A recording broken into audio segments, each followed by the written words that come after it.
تو بغیر باپ کے پیدا ہونا اس وقت کہا جاتا ہے جب باپ سے پیدا ہونے کا سلسلہ موجود ہو، اچھا ٹھیک ہے صحیح جب باپ سے پیدا ہونے کا سلسلہ موجود موجود ہو. ٹھیک ہے تو جب آدم پیدا ہوا تو اس وقت تو باپ سے پیدا ہونے کا سلسلہ موجود ہی نہیں تھا. پہلا آدمی آدم ہے. آدم تھا، ٹھیک تو آدم کریٹ کیا گیا ہے ہے اور آدم بغیر باپ کے پیدا نہیں ہوا کیونکہ باپ اس سے پہلے کوئی باپ تھا ہی نہیں. آئیں گے لیکن مسیح کے بارے میں ہم کہتے ہیں پوری کائنات میں ایک ہی شخصیت بغیر باپ کے پیدا ہوئی ہے اور وہ خدا کا بیٹا یسوع مسیح ہے. تو جب ہم تجسم پر غور کرتے ہیں تو ہمیں یہ پتہ چلتا ہے کہ جو پہلے سے موجود تھا لیکن الہی ذات کے اعتبار سے، یسوع مسیح اپنی الوہیت کے اعتبار سے اور بطور خدا پہلے سے موجود تھا. جو پہلے سے موجود تھا اس نے زمان و مکان میں، جو یسوع مسیح کی ڈیوائن نیچر ہے اس کا کوئی ٹائم نہیں ہے، وہ زمان و مکان سے بالا تر ذات ہے. ابراہیم نے مجھے دیکھا اور خوش ہوا. بیشتر اس سے کہ ابراہم پیدا ہوا میں ہوں. لیکن جو بشری ذات کو اس نے اختیار کیا ہے وہ بشری ذات اس نے زمان و مقام میں اختیار کی ہے. اور تجسم کا مطلب ہے کہ جو پہلے سے جو ایگزسٹنس رکھتا تھا اس نے کسی اور ذات کو اختیار کر لیا اور اب وہ پہلے صرف خدا تھا، اب تجسم کے بعد سے وہ خدا بھی ہے اور انسان بھی ہے، کامل خدا اور کام کامل انسان. تو اس سے ہمیں پتہ چلا کہ یہ جو چرنی میں پڑا ہوا ہے اس کی پیدائش تو بشری طور پر ہوئی ہے لیکن یہ کلام مجسم ہوا ہے، یہ خدا جسم میں ظاہر ہوا ہے. اور رسول کہتا ہے یہ بھید تو بڑا ہے، اس کو بھید کہا گیا ہے، سیکرٹ آف گاڈ کہا گیا ہے اور یہ بھید خدا ہی ہمارے دلوں میں اتارتا ہے. سو تجسم کی حقیقت کو جب ہم علم الہیات کی روشنی میں سمجھتے ہیں تو میرے ذہن میں گلتیوں 4:4 آ رہا ہے، چوتھے باب کی چوتھی آیت آ رہی ہے. اس میں کیا لکھا ہے؟ جب وقت پورا ہو گیا تو خدا نے اپنے بیٹے کو بھیجا. دیکھیں بیٹے کو بھیجا اور اگلا جملہ ہے اور وہ عورت سے پیدا ہوا. پیدا ہونے سے پہلے وہ موجود ہے اور پھر اس کو بھیجا جا رہا ہے اور بھیجا اسی جاتا ہے جو ہو. اور جب اس کو بھیجا گیا ہے اور اس کے آنے کا طریقہ کیا ہے؟ اور وہ عورت سے پیدا ہوا، شریعت کے ماتحت شریعت کے متحد پیدا ہوا. تو اس کے علاوہ جی ہمیں یسایہ میں ملتا ہے ہمیں بیٹا بخشا گیا اور ایک لڑکا ہمارے لیے تولد ہوا. تو بیٹا بخشا گیا یہ خداوند کی پری ایگزسٹنس ہے، پری انکارنیشن وہ موجود تھا. اور جو مولودیت ہے اور لڑکا پیدا ہوا، یہ لڑکا مولود ہوا تو اس کی بشری اعتبار سے پیدا ہونا ہے. جب آپ یہ بات کرتے ہیں کہ وہ خدا ہے تو خدا کبھی پیدا نہیں ہوتا. اس لیے ہم کرسچن علم الہیات میں ہم یہ کہتے ہیں کہ یہ پیدائش اس کی بطور خدا نہیں ہے کیونکہ بطور خدا وہ ازل سے موجود ہے، لیکن یہ پیدائش اس کی بطور بشر ہے اور وہ بشری طور پہ پیدا ہوتا ہے، تجسم اختیار کرتا اور تجسم اختیار کرتا ہے. میں یہاں پر یہ بھی کہوں گا جی سر بردر جی کہ دنیا میں علاقائی انقلاب بڑے آتے ہیں. کسی جگہ پر خونی انقلاب آتا ہے، کسی جگہ پر سلو ریوائول آتا ہے، علمی انقلاب آتا ہے، تہذیبی انقلاب آتا ہے. لوگ یعنی کلچر اورینٹڈ ہوتے ہیں اور ہونا شروع ہو جاتے ہیں سو اینڈ سو.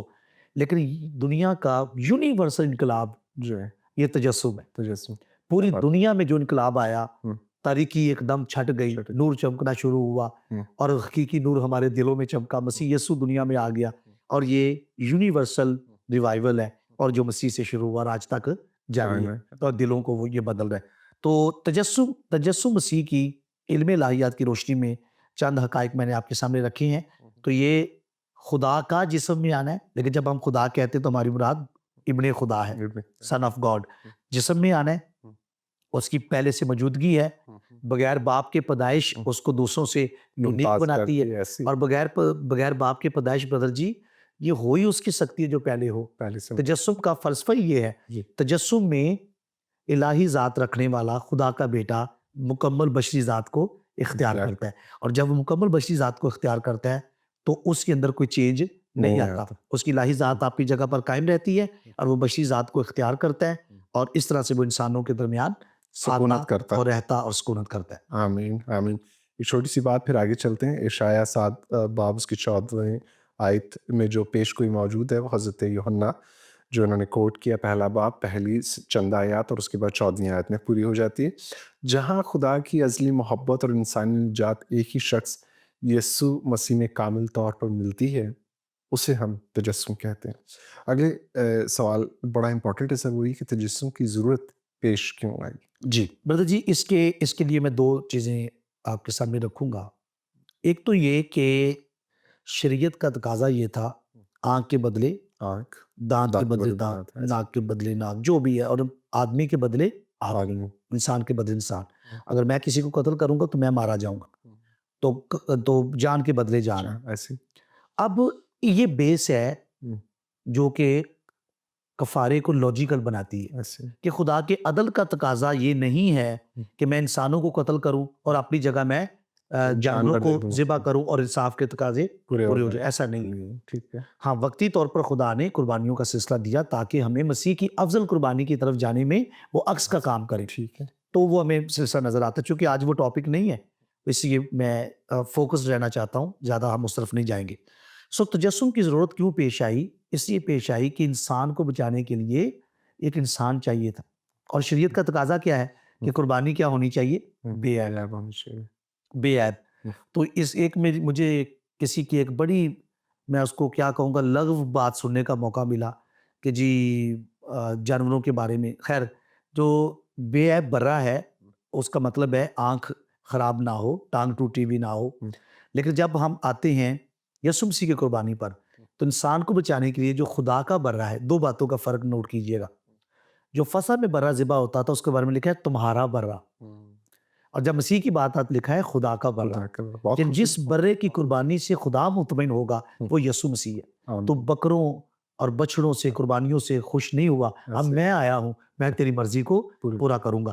تو ولنگلی کرائسٹ دنیا میں آیا اور جانور کی تاکہ مرضی شامل نہیں ہوتی ظاہر ہے قربانی وہ میں، اس کے پاس چاہے وہ بے گناہ بھی ہو۔ جی بالکل۔ ٹھیک، تو جب کرائسٹ دنیا میں آیا ہوں، تو اس کی تجسم کی ضرورت کیوں تھی؟ تاکہ انسان کو بچانے کے لیے بے عیب انسان قربان ہو۔ قربان اور جب آپ بے عیب انسان کی بات کرتے ہیں تو آدم کے گناہ کے بعد ببلیکل تعلیم یہ ہے کہ آپ کوئی بشر بھی معصوم نہیں، یا بغیر گناہ کے، نہیں ہے، کرسچن تعلیم کی ہم بات کر رہے ہیں کہ کوئی بھی بشر بغیر گناہ کے نہیں ہے۔ رومیو میں لکھا ہے سب نے گناہ کیا اور خدا کے جلال سے محروم ہیں، ایسی محروم ہو گئے۔ ہاں۔ تو اس لیے اب انسان چاہیے، اور وہ بھی بے گناہ۔ اب نسل آدم میں وہ مل نہیں سکتا، تو خدا کے پاس یہ ازلی منصوبہ موجود تھا۔ اور یہ بھی یاد رکھنا ہے ہمیں کہ خدا نے ہمارے گناہ کے بعد اس کو اچانک پتہ چلا اور پھر اس نے اہتمام کیا، ایسا نہیں ایسے ہے۔ گاڈ کا جو نالج ہے خدا کا، وہ پری نالج ہے، ایسے اس کو پہلے سے پتا تھا، ازل سے پتا تھا۔ اس مسیح کا اومنیسینٹ اس طرح کا اور جی اومنیشینٹ جو ہے، Omniscient، تو لہٰذا خدا جو ہے علم کل رکھتا ہے، اس کا نالج جو ہے وہ پری نالج ہے۔ ایسے تو پری نالج سے سارا منصوبہ اس کے پاس موجود تھا کہ اس نے کیا کرنا ہے۔ اس لیے آدم کو بناتے ہوئے وہ خوفزدہ نہیں تھا کہ گناہ میں گر پڑے گا تو میں کیا کروں گا، کیونکہ he has proper plan of salvation. So تجسم کی ضرورت یہ تھی کہ کوئی ایسا انسان ہو جو انسان کی جگہ پر قربان ہو سکے، اور قربان ہونے کے لیے باڈی بھی چاہیے۔ تو اس لیے خداوند یسوع مسیح کو جسم میں آنا پڑا تاکہ پرفیکٹ ہیومن اور کامل اور مکمل انسان کے طور پر انسانوں کی جگہ پر وہ قربان ہو سکے۔ تو یہاں ہمیں تجسم کی ضرورت پیش آتی ہے۔ ایک بات اور ایڈ کرنا چاہوں گا کہ لوگ کہتے ہیں جی یونانیوں کا یہ پرابلم تھا، وہ کہتے تھے کہ یار ایک کے بدلے ایک تو ٹھیک ہے، ہم بھی جو موجودہ ہمارا عدالتی سسٹم ہے یہ گریکس سے ہی کسی نہ کسی حد تک لیا گیا۔ تو کہتے تھے کہ ایک کے بدلے ایک تو سمجھ میں آتا ہے۔ کرسچنز عجیب باتیں کرتے، ایک مرا اور خدا نے پورے جہان کی معافی کا انتظام کر دیا۔ تو خداوند یسوع مسیح کی بشری ذات میں جو قربانی ہے اس کی الہی ذات کے اتحاد سے وہ یونیک ہو گئے، تو یونیورسل ہو گئی، یونیورسل ہوگی۔ تو اب اس کی مثال میں آسان اس طرح سے دیتا ہوں۔ اگر آپ ایک ترازو لیں اور ایک طرف آپ 10 kg کا ایک باٹ رکھیں اور دوسری طرف آپ 100 گرام کے رکھیں، تو آپ سوچیں کہ 10 kg کے ساتھ کتنے گرام جو ہے وہ ایڈ ہو جائیں گے، یعنی 100 آپ کو 100 گرام کے رکھنے پڑیں گے۔ اس کا مطلب ہے کہ مسیح یسوع کا تجسم اور جسم میں ظاہر ہونا، یسوع مسیح کی اتنی قدر ہے، اتنا وزن ہے، پلڑا اتنا بھاری ہے کہ پوری دنیا کے گنہگار بھی ایک طرف ڈال دے تو اس کی قربانی بلینک چیک ہے سر، وہ کافی ہے، اس کی قربانی کافی ہے۔ تو تجسم کی ضرورت ایک تو یہ تاکہ بے عیب بشر دوسروں کے لیے قربان ہو سکے، ایک تو یہ۔ دوسری بات، فردوس کی راہ بند تھی، تو اب دو میں اگر دشمنی ہو، ہم دل سے خدا کے دشمن تھے، تو صلح کروانے کے لیے تیسرے کی ضرورت پڑتی ہے، ثالثی، درمیانی۔ اور تیسرا کون ہوتا ہے؟ جس کا تعلق دونوں طرف ہو۔ اب لاہی ذات رکھنے کے سبب سے خدا کے ساتھ تو اس کی ازلی رفاقت اٹوٹ انگ ہے ہی، بلکہ یونٹی ہے، ٹرینٹی یونٹی ہے، لیکن اس کو ہمارے ساتھ بھی تو ایک الحاق اور ہونا تھا، تشریح ہے، اتحاد لہٰذا یسوع مسیح میں 2 ذاتوں کا اتحاد ہے، ایسے کامل خدا اور کامل انسان۔ سو درمیانی ہونے کے لیے یہ خدا کی لیگل ریکوائرمنٹ تھی، خدا کے ہاں جو لیگل سسٹم ہے اس کی ریکوائرمنٹ تھی کہ درمیانی بھی ہو سکتا ہے جو خدا بھی ہو اور انسان بھی انسان ہو۔ اس لیے تیموتھیوس اپنے خط میں لکھتا ہے خدا اور انسان کے بیچ میں درمیانی ایک ہے، ایک ہی ہے۔ اور وہ یسوع مسیح ہے اور وہ انسان ہے۔ تو خدا بھی ہے اور انسان بھی ہے، لہٰذا تجسم کی ضرورت ان 2 باتوں کی وجہ سے ہے، تاکہ بے عیب قربانی مل سکے، اور قربانی بھی کون سی؟ انسان کے بدلے انسان، اور پھر کوئی درمیانی مل سکے جو دونوں کو ایک کرے۔ اور کلام کہتا ہے یسوع مسیح نے ہمارا خدا کے ساتھ میل ملا کرا۔ آمین۔ اور میں ایک چھوٹی سی بات دیکھ رہا تھا، اور میں جامع مسیح کی کوڑیوں کو جو چھوتے ہیں ٹھیک ہو جاتے ہیں، تو ایک سینٹینس آپ کی خدمت میں رکھنا چاہ رہا ہوں۔ یسوع مسیح میں خدا نے انسانیت کو چھو کر نجات کو ممکن بنا دیا۔ تجسم کی ضرورت اس لیے پیش آئی کہ خدا خود وہ فاصلہ مٹا سکے جو گناہ نے انسان اور خدا کے درمیان پیدا جی کر بالکل۔ دیا۔ اگلے سوال کی طرف چلتے ہیں۔ منطقی طور پر تجسم ذاتی خدا کے لیے کیسے اور کیوں کر ممکن؟ کرسچن تھیولوجی میں جس طرح سے بیان کیا جاتا ہے اور بڑا امیزنگ ہے، وہ یہ ہے کہ ایک تو خدا قادر مطلق ہونا چاہیے، آمین۔ اومنی پوٹینٹ ہو، اور جی ایسی وہ سب کچھ کرنے پر قادر ہو۔ یہاں پر میں یہ بھی کہوں گا کہ جب ہم کرسچن تعلیم میں یہ کہتے ہیں نا کہ خدا سب کچھ کر سکتا ہے، تو ہم ساتھ یہ بھی کہتے ہیں کہ وہ سب کچھ جو اس کی مرضی اور فطرت کے اگینسٹ نہ ہو، ٹھیک ہے، جو اس کی مرضی اور فطرت کے اگینسٹ نہ ہو۔ ہاں۔ کیونکہ بہت سارے ایتھیسٹ ایسے کویسچنز لاتے ہیں کہ کیا وہ گناہ کر سکتا ہے، کیا وہ ایسا پتھر بنا سکتا ہے جسے وہ خود ہی اٹھا نہ سکے؟ تو وہ سب کچھ خدا کر سکتا ہے جو اس کی مرضی اور اس کی فطرت کے اگینسٹ نہ ہو خدا۔ تو بائبل کا خدا ہم سب اتفاق کرتے ہیں، ایون کہ کرسچنز بھی اور غیر مسیحی بھی، کہ خدا قادر مطلق ہے، اس کے پاس صلاحیت ہے، وہ سب کچھ کرتا ہے۔ دوسری چیز جو اس کو منطقی بناتی ہے، تجسم کو لاجیکل بناتی ہے، وہ یہ ہے اس کے اندر ارادہ ہو اور اس کے پاس محبت ہو، انسان کا احساس ہو۔ کیا تجسم کو لاجیکل بنانے کے لیے خدا کا قادر مطلق ہونا آمین۔ نمبر 1، نمبر 2 خدا کے پاس اس کام کو کرنے کے لیے مرضی اور ارادہ ہونا ہے، اور پھر خدا کے پاس محبت اور رحم کا ہونا۔ یہ ساری چیزیں خدا کے پاس موجود ہیں، اور تجسم کو اس لیے تجسم لاجیکل ہے، کیونکہ بائبل کا خدا ہم یہ نہیں کہہ سکتے کہ وہ یہ کر سکتا ہے اور وہ نہیں کر سکتا۔ اب دوسری بات جو ہمیں دیکھنی ہے وہ یہ ہے کہ تجسم میں الہی ذات رکھنے والے تثلیث کے دوسرے قانون خدا کے بیٹے نے بشری ذات کو اختیار کیا، تو کیا یہ خدا کی شان کے خلاف تو نہیں ہے؟ کیا یہ شان باری تعالیٰ سے مبرہ بات تو نہیں ہے، اس کے خلاف تو نہیں، معیوب تو نہیں ہے؟ اس کے لیے دیکھیے، اگر انسان کو خدا اپنی صورت و شبیہ پر بنا سکتا ہے تو اس کی صورت و شبیہ یعنی بشری ذات میں آ کیوں نہیں سکتا؟ تو جب خدا نے انسان کو بنایا ہے تو انسان خدا کی صورت پر بنایا گیا، خدا کی شبیہ پر بنایا گیا، تو خدا پہلے سے آدم کو اپنی صورت و شبیہ پر بنا چکا ہے، تاکہ جب مسیح بشری ذات کو اختیار کرے تو وہ عیب دار نظر نہ آئے، یہ بات معیوب نظر نہ آئے۔ تو تجسم میں ذات خدا نے بشری ذات کو اختیار کیا، اور یہ ممکن کیوں ہے؟ کیونکہ بشری ذات خدا کی صورت و شبیہ پر ہے، اور یہ خدا کی مرضی اور خدا کی فطرت سے ہارمونائزڈ ہے، اس کے ارادہ کے مطابق، یہ اس کے گیسٹ نہیں ہے، کیونکہ اس انسان کو پہلے اپنی صورت دی اور اپنی شبیہ پر اس کو بنایا۔ تجسم منطق کے تمام اصولوں کے مطابق ہے۔ تجسم جو ہے وہ یہ اس کے اندر وزڈم ہے، اس کے اندر حکمت ہے، اور تجسم میں ذات خدا جو رکھنے والا بیٹا ہے، الہی ذات رکھنے والا، اس نے بشری ذات کو اختیار کیا، کیونکہ he is omnipotent and he has will to do that.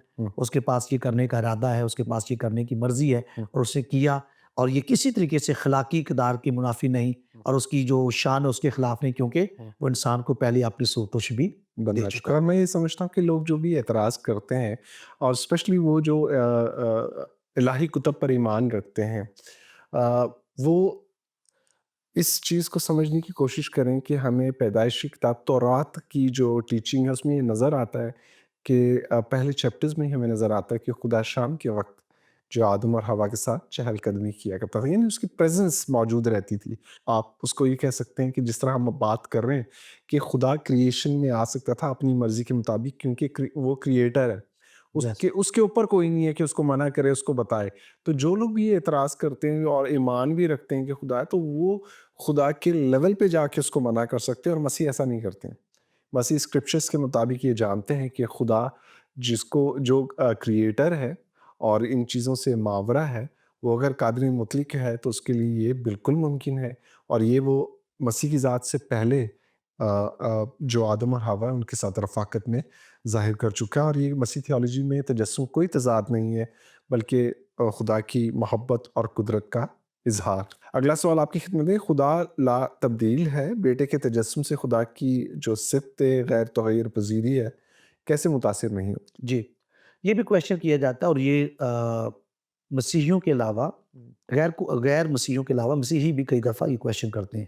دیکھیں، جو مسیحی تعلیم ہے جسے ہم کرسٹولوجی کہتے ہیں، علم المسیح، ہم، اس میں ہم مسیح کی شخصیت کو واحد شخص وہ ایک ہے، پر اس کے پاس ذاتیں دو ہیں، جی، اور یا آپ یہ کہہ لیں کہ ہو ایک ہے، واٹ دو ہیں۔ ون بینگ ٹو پرسنس، نہیں نہیں، اچھا، one person one person to to nature, to sorry, nature, ٹھیک ہے، اوکے، ٹھیک ہے جی۔ ون پرسن ٹو نیچر، تو اب کرائسٹ کی جو الہی ذات ہے وہ اس کو خدا ثابت کرتی ہے، اور اس کی بشری ذات اس کو انسان ظاہر کرتی ہے۔ ٹھیک ہے، اب ہم یہ جب مسیحی علم الہیات کی روشنی میں دیکھتے ہیں، علم المسیح کی اینک لگا کر، تو ہمیں پتہ چلتا ہے کہ بشری ذات اختیار کرتے ہوئے مسیح کی الہی ذات میں کوئی تبدیلی نہیں، نہیں آئی۔